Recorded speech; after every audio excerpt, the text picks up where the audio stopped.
নমস্কাৰ ছাত্ৰ ছাত্ৰীসকল মই জাহ্নবী দাস আজি তোমালোকৰ বিজ্ঞান বিষয়ৰ ষষ্ঠ অধ্যায় ভৌতিক আৰু ৰাসায়নিক পৰিৱৰ্তন পাঠটিৰ বিষয়ে আলোচনা কৰিম আজি আমি শিকিম ৰাসায়নিক পৰিৱৰ্তনৰ বিষয়ে ছাত্ৰ ছাত্ৰীসকল আগৰ ক্লাছত আমি ভৌতিক পৰিৱৰ্তন বা শাৰীৰিক পৰিৱৰ্তনৰ বিষয়ে শিকিছিলো পৰিৱৰ্তন দুই ধৰণৰ ভৌতিক পৰিৱৰ্তন বা শাৰীৰিক পৰিৱৰ্তন আৰু ৰাসায়নিক পৰিৱৰ্তন ভৌতিক পৰিৱৰ্তন বা শাৰীৰিক পৰিৱৰ্তনৰ ফলত কেৱল ভৌতিক ধৰ্মৰহে সলনি হৈছিল আকাৰ আকৃতি আৰু অৱস্থাৰহে পৰিৱৰ্তন হৈছিল আমি ফ্ৰিজৰ পৰা বা ৰেফ্ৰিজাৰেটৰৰ পৰা বৰফ উলিয়াই আনিলো তেতিয়া কি হৈ যায় গলি যায় আকৌ আমি গলি যোৱা বৰফখিনি ৰেফ্ৰিজাৰেটৰত ভৰাই থৈ দিও তেতিয়া আকৌ কি হৈ যাব গুট মাৰি যাব গতিকে অৱস্থাৰহে পৰিৱৰ্তন হৈছিল কাগজ এখন ফালি পেলালো কাগজখনৰ আকাৰৰহে সলনি হৈছিল তাৰ পৰা আমি কোনো ধৰণৰ নতুন পদাৰ্থ পোৱা নাছিলো কিন্তু গাখীৰৰ পৰা যে আমি দৈ বনাও তেতিয়া কি হ'ব ছাত্ৰ ছাত্ৰীসকল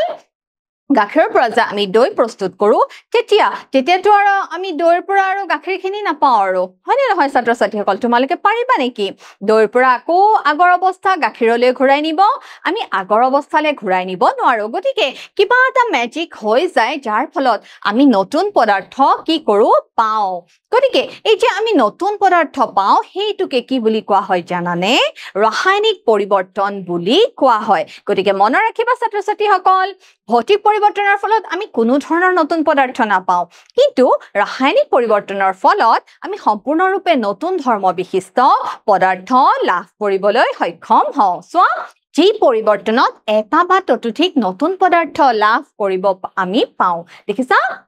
যি পৰিৱৰ্তনত এটা বা ততোধিক দেখিছা এটা বা তাতকৈ বেছি নতুন পদাৰ্থ যদি আমি লাভ কৰো তেতিয়াহলে সেই পৰিৱৰ্তনক কোৱা হয় ৰাসায়নিক পৰিৱৰ্তন আৰু এই ৰাসায়নিক পৰিৱৰ্তন স্থায়ী হয় অপ্ৰত্যাৱৰ্তনীয় হয় মানে তাক আগৰ অৱস্থালৈ ঘূৰাই নিব নোৱাৰো আমি খাদ্য খাই দিলো ফল-মূল খালো দিনটো ভাত খালো ৰুটি খালো পিছদিনা ৰাতিপুৱা আকৌ আমি সেই আগৰ অৱস্থাকে পাওঁ নেকি কেতিয়াও নাপাওঁ গতিকে খাদ্যৰ হজম প্ৰক্ৰিয়া এটা কি পৰিৱৰ্তন জানা ৰাসায়নিক পৰিৱৰ্তন চোৱা ইয়াক ৰাসায়নিক বিক্ৰিয়া বুলিও কোৱা হয় ই স্থায়ী আৰু অপ্ৰত্যাৱৰ্তনীয় চোৱা আমি কাঠৰ টুকুৰা হৈ আছিল কাঠ আছিলে খৰি কটিয়াই বা কাঠ কটিয়াই কাঠ কাটি দিলে হয়নে নহয় কাঠৰ কি হৈ গ'ল আকাৰৰ সলনি হৈ গ'ল তাৰ পিছত আমি কাঠখিনি জ্বলালো অক্সিজেনৰ পৰিৱেশত বায়ুৰ পৰিৱেশত আমি কাঠৰ দহন ঘটালো তেতিয়া কাঠ জ্বলি জ্বলি জ্বলি জ্বলি কি হৈ গ'ল ছাই ভস্ম হৈ গ'ল গতিকে কাঠৰ পৰা যে আমি ছাই পালো সম্পূৰ্ণৰূপে নতুন পদাৰ্থ গতিকে এই যে কাঠৰ দহন প্ৰক্ৰিয়া এটা কি প্ৰক্ৰিয়া ৰাসায়নিক পৰিৱৰ্তন মম এডাল আমি কি কৰিলো জ্বলাইছো তেতিয়া মমডাল গলিবলৈ ধৰে এই যে মমডাল গলিবলৈ ধৰে সেইটো হৈছে ভৌতিক পৰিৱৰ্তন কিন্তু মমডাল যে আমি জ্বলালো হয়নে নহয় দিয়া হলাই আমি ব্যৱহাৰ কৰি জ্বলালো বা যিকোনো পদ্ধতিৰে গতিকে তাৰ ফলত যে আমি তাপ আৰু পোহৰ পালো হয়নে নহয় ছাত্ৰ ছাত্ৰীসকল গতিকে সেই মমৰ যে জ্বলন প্ৰক্ৰিয়াটো কি জানানে ৰাসায়নিক পৰিৱৰ্তন গতিকে ৰাসায়নিক পৰিৱৰ্তনৰ ফলত আমি নতুন পদাৰ্থ লাভ কৰো তোমালোকৰ আগত ৰাসায়নিক পৰিৱৰ্তনৰ অন্যান্য কিছুমান উদাহৰণ দাঙি ধৰা হৈছে দেখিছা আতচবাজি হয়নে নহয় আতচবাজিৰ ফলত কিহৰ সৃষ্টি হয় ছাত্ৰ ছাত্ৰীসকল শব্দৰ সৃষ্টি হয় এতিয়া শব্দৰ সৃষ্টি হয় পোহৰৰ সৃষ্টি হয় তাপৰ সৃষ্টি হয় এইবিলাক কি পৰিৱৰ্তন জানা ৰাসায়নিক পৰিৱৰ্তন কণী আমি ভাঙি পেলাই লৈছো সেইটো ভৌতিক পৰিৱৰ্তন কিন্তু কণী যে আমি ভাজিছো তাৱা এখনত বনাইছো সেইটো কি পৰিৱৰ্তন ৰাসায়নিক পৰিৱৰ্তন সালু সংশ্লেষণ সেউজীয়া উদ্ভিদে সূৰ্যৰ পোহৰৰ উপস্থিতিত সৌৰ শক্তি আহৰণ কৰি কাৰ্বন ডাই অক্সাইড গেছ গ্ৰহণ কৰি নিজৰ আহাৰ নিজে প্ৰস্তুত কৰিছে তাৰ ফলত শ্বেতসাৰ উৎপন্ন হৈছে সম্পূৰ্ণৰূপে নতুন পদাৰ্থ লগত অক্সিজেন উৎপন্ন হৈছে পানীৰ সৃষ্টি হৈছে গতিকে সেই অক্সিজেন আকৌ বেলেগ জীৱ-জন্তুৱে গ্ৰহণ কৰিছে এই গোটেই সালু সংশ্লেষণ প্ৰক্ৰিয়াটো কি পৰিৱৰ্তন জানানে ৰাসায়নিক পৰিৱৰ্তন কাৰণ ৰাসায়নিক পৰিৱৰ্তনৰ ফলত নতুন গুণগত পদাৰ্থৰ উৎপন্ন হয় চোৱা জ্বলন্ত কাঠ জ্বলাইছো তাৰ পৰা ছাই উৎপন্ন হৈছে গতিকে ই এক ৰাসায়নিক পৰিৱৰ্তন ইন্ধনৰ দহন হৈছে গতিকে ই এক ৰাসায়নিক পৰিৱৰ্তন হয়নে নহয় চোৱা হজম শক্তি খাদ্যৰ হজম প্ৰক্ৰিয়া পাচন প্ৰক্ৰিয়া ৰাসায়নিক পৰিৱৰ্তন গতিকে ৰাসায়নিক পৰিৱৰ্তন কেনেকুৱা হ'ব পাৰে অপ্ৰত্যাৱৰ্তনীয় হ'ব পাৰে মানে পুনৰ আগৰ অৱস্থালৈ ঘূৰাই নিব নোৱাৰি পুনৰ আগৰ অৱস্থালৈ ঘূৰাই নিব নোৱাৰি তোমালোকে মনত ৰাখিবা পুনৰ আগৰ অৱস্থালৈ আমি কি কৰিব নোৱাৰো লৈ যাব নোৱাৰো দেখিছা আৰু ৰাসায়নিক পৰিৱৰ্তনৰ ফলত কিহৰ সৃষ্টি হয় তাপ পোহৰ শব্দ সৃষ্টি হয় গোন্ধৰ পৰিৱৰ্তন হ'ব পাৰে ৰঙৰ পৰিৱৰ্তন হ'ব পাৰে হয়নে নহয় ছাত্ৰ ছাত্ৰীসকল তাপ পোহৰ শব্দ গেছৰ বিৱৰ্তন হ'ব ৰঙৰ পৰিৱৰ্তন হ'ব গোন্ধৰ পৰিৱৰ্তন হ'ব এই সকলোবোৰ পৰিৱৰ্তন যদি হয় তেনেহলে আমি সেই পৰিৱৰ্তনক কি পৰিৱৰ্তন বুলি কম ছাত্ৰ ছাত্ৰীসকল ৰাসায়নিক পৰিৱৰ্তন বুলি কম তোমালোকে মনত ৰাখিবা সো এটা আমি ক্ৰিয়াকলাপ কৰো মেগনেছিয়ামৰ ফিটাৰ সহায়ত মেগনেছিয়ামৰ ফিটাডাল যেতিয়া আমি বায়ুৰ পৰিৱেশত দহন কৰো তেতিয়া জানানে চকু কপালত তুলিব পৰা পোহৰ আমি দেখিবলৈ পাওঁ আৰু কিছুমান বগা ৰঙৰ গুৰি দেখিবলৈ পাওঁ জানানে দেখিছা এই বুনচেন বাৰ্নাৰত যেতিয়া আমি মেগনেছিয়ামৰ ফিটা এডাল আমি দহন কৰো তেতিয়া কি সৃষ্টি হয় জানানে মেগনেছিয়াম অক্সাইড গঠন হয় তোমালোকে মনত ৰাখিবা সো মেগনেছিয়ামৰ ফিটা জ্বলি উঠে চকু কপালত তুলিব পৰা বগা পোহৰেৰে সম্পূৰ্ণ জ্বলিলে এই গুৰিৰ দৰে কি কৰে ছাই এৰি দিয়ে দেখিছানে চকু কপালত তুলিব পৰা কি হয় পোহৰ উৎপন্ন হয় আৰু এইখিনি যে দেখিছা এয়া হৈছে বগা ৰঙৰ গুৰি মানে মেগনেছিয়াম অক্সাইডৰ বগা ৰঙৰ গুৰি উৎপন্ন হয় মেগনেছিয়ামক যেতিয়া আমি বায়ুৰ পৰিৱেশত দহন কৰো তেতিয়া বগা ৰঙৰ গুৰি মেগনেছিয়াম অক্সাইড গঠন হয় বগা ৰঙৰ গুৰি মেগনেছিয়াম অক্সাইড গঠন হয় দেখিছা বতাহত মেগনেছিয়াম জ্বলি গঠন হয় মেগনেছিয়াম অক্সাইড দেখিছা আকৌ পানীত ছাই দ্ৰৱীভূত হলে যি ছাই উৎপন্ন হয় বগা ৰঙৰ গুৰি এটা নতুন পদাৰ্থ গঠন কৰে সেই মেগনেছিয়াম অক্সাইডক আমি যদি পানীৰ সৈতে পানীত দ্ৰৱীভূত কৰো তেতিয়া আকৌ কি উৎপন্ন হয় মেগনেছিয়াম হাইড্ৰক্সাইড উৎপন্ন হয় তোমালোকে মনত ৰাখিবা দেখিছা বতাহত মেগনেছিয়াম জ্বলি উঠিলে মেগনেছিয়াম অক্সাইড গঠন হয় আৰু ই হৈছে বগা ৰঙৰ গুৰি আকৌ এই বগা ৰঙৰ গুৰিক যদি আমি পানীৰ লগত বিক্ৰিয়া কৰাও পানী দ্ৰৱীভূত কৰো তেনেহলে কি উৎপন্ন হ'ব মেগনেছিয়াম হাইড্ৰক্সাইড উৎপন্ন হয় মোৰ লগত কৈ যোৱা ছাত্ৰ ছাত্ৰীসকল মেগনেছিয়াম হাইড্ৰক্সাইড উৎপন্ন হয় এবাৰ চোৱা লুট মামৰে ধৰা তোমালোকে নিশ্চয় মন কৰিছা লুৰ বস্তু কিছুদিন ব্যৱহাৰ কৰাৰ পিছত কি হ'বলৈ ধৰে ওপৰত এটা তৰপ সৃষ্টি হয় সেই তৰপটোক মামৰ বুলি কোৱা হয় এই মামৰ কিয় হয় জানানে বায়ুত থকা জলীয় বাষ্প আৰু অক্সিজেনৰ উপস্থিতিৰ কাৰণে যিমানে বায়ুৰ আৰ্দ্ৰতা বাঢ়ি যাব আৰ্দ্ৰতা মানে হৈছে বায়ুত থকা জলীয় বাষ্পৰ পৰিমাণ আৰ্দ্ৰতা মানে কি ছাত্ৰ ছাত্ৰীসকল বায়ুত থকা জলীয় বাষ্পৰ পৰিমাণ যেতিয়া বায়ুত জলীয় বাষ্পৰ পৰিমাণ বৃদ্ধি পায় তেতিয়া লুট মামৰে ধৰা পৰিমাণো কি হ'বলৈ ধৰে বৃদ্ধি হ'বলৈ ধৰে যদি এটুকুৰা লু কিছুদিনৰ বাবে মুকলি কৰি ৰখা হয় তেন্তে ইয়াত মুগা বৰণৰ পদাৰ্থৰ এটা তৰপ পৰে এই পদাৰ্থক মামৰ বুলি কোৱা হয় আৰু ই একি প্ৰক্ৰিয়া ৰাসায়নিক প্ৰক্ৰিয়া গতিকে লু আৰু মামৰ সম্পূৰ্ণৰূপে বেলেগ পদাৰ্থ ই একে পদাৰ্থ নহয় ই হৈছে সম্পূৰ্ণৰূপে বেলেগ পদাৰ্থ চোৱা লুৱে অক্সিজেনৰ লগত বিক্ৰিয়া কৰি আৰু পানীৰ লগত বিক্ৰিয়া কৰি লুৰ অক্সাইড আইৰন অক্সাইড উৎপন্ন কৰে অক্সিজেন আৰু পানী বা জলীয় বাষ্প দুয়োটাৰে উপস্থিতি অতি প্ৰয়োজনীয় আৰ্দ্ৰতা যিমানে বাঢ়ি যাব মামৰ ধৰাৰ হাৰো বাঢ়ি যাব বায়ুত থকা জলীয় বাষ্পৰ পৰিমাণ যিমানে বাঢ়ি যাব সিমানে মামৰ ধৰাৰ পৰিমাণো কি হ'ব বৃদ্ধি পাব দেখিছানে সাগৰ পানীত নিমখে মামৰ ধৰাৰ হাৰ বৃদ্ধি কৰে দেখিছা বায়ুত থকা জলীয় বাষ্পৰ পৰিমাণ বাঢ়ি গলে মামৰ ধৰাৰ পৰিমাণো বাঢ়ি যায় দেখিছা এতিয়া আমি এই মামৰ ধৰা কি কৰিব লাগিব প্ৰতিৰোধ কৰিব লাগিব নহলে গোটেই বছৰটোত বৃহৎ পৰিমাণৰ ধনৰ কি হ'ব জানানে অপব্যয় হ'ব গতিকে ইয়াৰ আমি কি কৰিব লাগিব ইয়াক আমি প্ৰতিৰোধ কৰিব লাগিব আৰু আমি কেনেদৰে প্ৰতিৰোধ কৰিব পাৰিম ৰং দিম সেয়েহে আমি লোহাৰ গ্ৰেট ঘৰৰ গ্ৰিল হয়নে নহয় সকলোতে আমি কি কৰি থাকো ৰং দি থাকো গতিকে ৰং দি পেলাই আমি কি কৰিব পাৰো মামৰ প্ৰতিৰোধ কৰিব পাৰো তেতিয়া ই বায়ুত থকা অক্সিজেন আৰু পানীৰ সংস্পৰ্শলৈ লোক তেতিয়া কি কৰে আহাটো বাধা দিয়ে দেখিছা তেল দিয়া আমি তেল হানি কৰিব পাৰো প্লাষ্টিকৰ আৱৰণ গ্ৰিজিং কৰি পেলাই পাৰো বা ক্ৰমিয়াম প্লেটিং কৰিব পাৰো গেলভানাইজেশ্যন যাক দস্তা লেপন বুলি কোৱা হয় দস্তা লেপন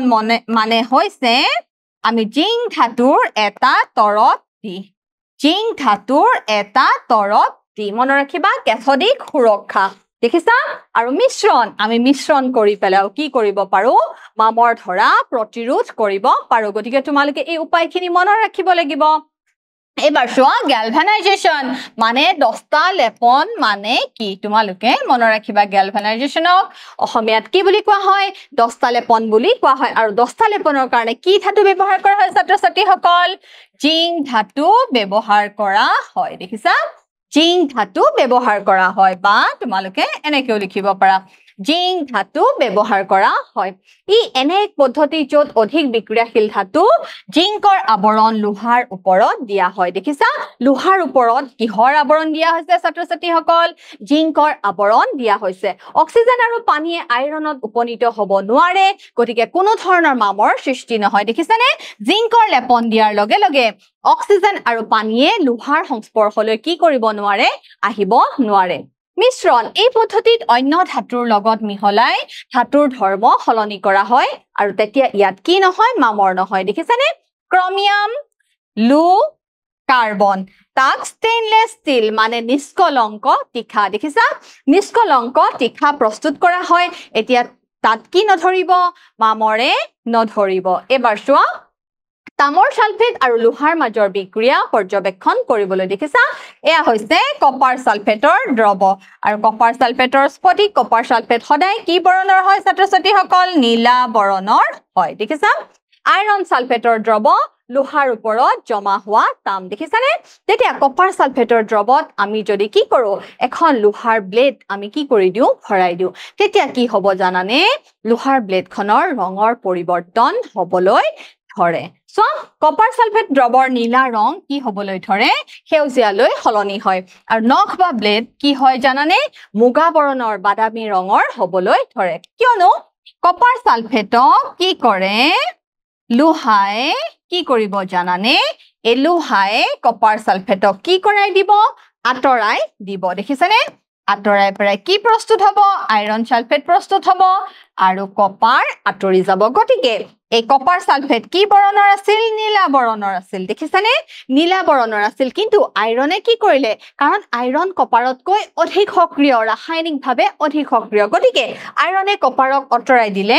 ফলত আইৰন সালফেট উৎপন্ন হল আৰু কি বৰণৰ সৃষ্টি হৈ গল সেউজীয়া বৰণৰ সৃষ্টি হৈ গল দেখিছানে নীলাৰ পৰা কি বৰণৰ সৃষ্টি হৈ গল মেজিক হৈ গল নীলাৰ পৰা সেউজীয়া বৰণৰ হৈ গল এবাৰ চোৱা ভিনেগাৰ আৰু বেকিং সোডাৰ মাজৰ প্ৰতিক্ৰিয়া পৰ্যবেক্ষণ চোৱা কাৰ্বন ডাই অক্সাইড গেছ নিৰ্গত হৈছে ভিনেগাৰ আৰু বেকিং সোডা ভিনেগাৰ মানে এসিটিক এসিড আৰু বেকিং সোডা এটা ক্ষাৰ সোডিয়াম হাইড্ৰোজেন কাৰ্বনেট যেতিয়া এসিটিক এসিড আৰু বেকিং সোডা আমি মিহলাও তেতিয়া কি হয় জানানে এটা গেছৰ সৃষ্টি হয় কি গেছৰ সৃষ্টি হয় কাৰ্বন ডাই অক্সাইড গেছৰ সৃষ্টি হয় লগতে কি সৃষ্টি হয় চূণ পানীৰ সৃষ্টি হয় সো ভিনেগাৰত বেকিং সোডা যোগ কৰিলে বুদবুদ আৰু শব্দ হয় এই যে বুদবুদটো সৃষ্টি হয় কিহৰ কাৰণে হয় কাৰ্বন ডাই অক্সাইড গেছৰ কাৰণে হয় চূণৰ পানীৰ মাজেৰে উৎপন্ন হোৱা গেছ পাৰ কৰিলে চূণৰ পানী কি হ'বলৈ ধৰে গাখীৰৰ দৰে ঘোলা হ'বলৈ ধৰে দেখিছা চূণ পানী দেখিছা এই চূণ পানীত তেতিয়া কি হ'বলৈ ধৰে চূণ পানীক যেতিয়া কাৰ্বন ডাই অক্সাইড গেছৰ মাজেৰে যাবলৈ দিয়া হয় তেতিয়া চূণ পানী গাখীৰৰ দৰে ঘোলা হয় কাৰণটো কি জানানে কাৰণটো হৈছে ক্যালসিয়াম কাৰ্বনেট তেতিয়া কি গঠন হয় ছাত্ৰ ছাত্ৰীসকল ক্যালসিয়াম কাৰ্বনেট গঠন হয় সেই কাৰণে চূণ পানী কি হ'বলৈ ধৰে ঘোলা হ'বলৈ ধৰে তোমালোকে এতিয়া এই বিক্ৰিয়াটো মনত ৰাখিব লাগিব এসিটিক এসিড এইটো হৈছে এসিটিক এসিড এসিটিক এসিডৰ লগত যেতিয়া বেকিং সোডা মানে সোডিয়াম হাইড্ৰোজেন কাৰ্বনেট যোগ কৰা হয় তেতিয়া আন দ্ৰব্যৰ লগতে কাৰ্বন ডাই অক্সাইড গেছ সৃষ্টি হয় এই কাৰ্বন ডাই অক্সাইড গেছক যেতিয়া চূণ পানীৰ মাজেৰে যাবলৈ দিয়া হয় দেখিছা এই কাৰ্বন ডাই অক্সাইডক যেতিয়া চূণ পানী মানে ক্যালসিয়াম হাইড্ৰক্সাইড চূণ পানীৰ মাজেৰে যাবলৈ দিয়া হয় তেতিয়া ক্যালসিয়াম কাৰ্বনেটৰ সৃষ্টি হয় আৰু লগতে কি সৃষ্টি হয় ছাত্ৰ ছাত্ৰীসকল পানীৰ সৃষ্টি হয় গতিকে তোমালোকে এই বিক্ৰিয়াটো মনত ৰাখিবা এটা সুৰক্ষামূলক ঢাল ওজন স্তৰ ক্ষতিকাৰক অতিবেঙুনীয়া বিকিৰণৰ পৰা আমাক ৰক্ষা কৰে ওজন স্তৰে আমাক কি কৰে জানানে সূৰ্যৰ পৰা আহা যি অতিবেঙুনীয়া ৰশ্মি দেখিছা ইউভি ৰেজ বুলি লিখা হৈছে এটো মানে কি অতিবেঙুনীয়া ৰশ্মি এই সূৰ্যৰ পৰা আহা অতিবেঙুনীয়া ৰশ্মি পৃথিৱীলৈ আহি পৰাত কিহে বাধা দিছে এই ওজন স্তৰে বাধা দিছে তোমালোকে মনত ৰাখিবা এই ওজন স্তৰে বাধা দিছে দেখিছা ওজনৰ কাৰ্য হৈছে সূৰ্যৰ ৰশ্মিৰ পৰা বিকিৰণ শোষণ কৰি অক্সিজেনলৈ কি কৰে জানানে পৰিৱৰ্তন কৰে তোমালোকে মনত ৰাখিবা এতিয়া তোমালোকে মোক এটা পৰীক্ষা দিব লাগিব মোৰ প্ৰথম প্ৰশ্ন মেগনেছিয়ামৰ ফিটা আদাল দহন কৰিলে ডেছ গঠন হয় কি গঠন হয় ছাত্ৰ-ছাত্ৰীসকল বগা ৰঙৰ গুৰি যে গঠন হয় তাৰ মানে মেগনেছিয়াম অক্সাইড গঠন হয় দেখিছা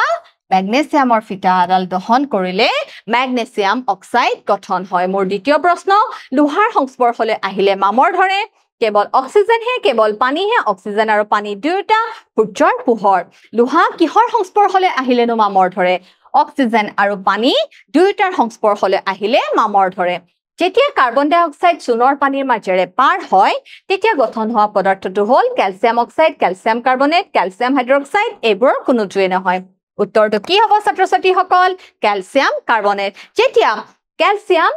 হাইড্ৰক্সাইড মানে চুনৰ পানীৰ মাজেৰে যেতিয়া কাৰ্বন ডাই অক্সাইড গেছ পঠিওৱা হয় পাছ কৰা হয় তেতিয়া কি হয় জানানে চুনৰ পানীখিনি ঘোলা হ'বলৈ ধৰে তাৰ মানে কি হয় ক্যালসিয়াম কাৰ্বনেটৰ সৃষ্টি হয় গতিকে ছাত্ৰ-ছাত্ৰীসকল আজি আমি শিকিলো ৰাসায়নিক পৰিৱৰ্তনৰ বিষয়ে ৰাসায়নিক পৰিৱৰ্তনৰ ফলত কি হয় সম্পূৰ্ণৰূপে নতুন পদাৰ্থৰ উৎপন্ন হয় তাপৰ উৎপন্ন হয় পোহৰৰ উৎপন্ন হয়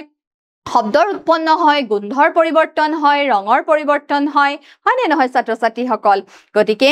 আশা কৰিছো তোমালোকে বুজিবলৈ সক্ষম হৈছা আজিলৈ আহিছো ধন্যবাদ